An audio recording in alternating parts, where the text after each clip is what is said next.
নির্বাচনকে ঘিরে নাগরিকদের মধ্যে তৈরি হওয়া শঙ্কা দূর করতে সরকারকে পদক্ষেপ নেওয়ার আহ্বান জানিয়েছেন centre for policy dialogue CPD এর ফেলো দেবপ্রিয় ভট্টাচার্য।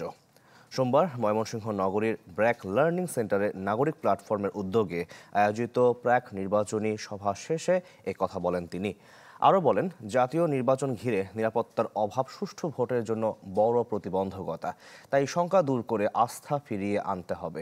এছাড়া সভায় উপস্থিত ছিলেন বিভিন্ন রাজনৈতিক দলের স্থানীয় নেতা, নানা শ্রেণী পেশার মানুষ সহ আরও অনেকে। Japan Bangladesh joint venture company JBS holdings limited.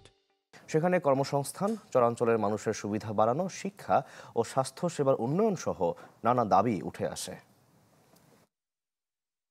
নির্বাচন প্রাক্কালে নিরাপত্তাবোধের অভাব আর নির্বাচনকে কেন্দ্র করে যে আইনি ব্যবস্থা করার কথা সেগুলির যথোপযুক্ত প্রয়োগ দেখা যাচ্ছে না।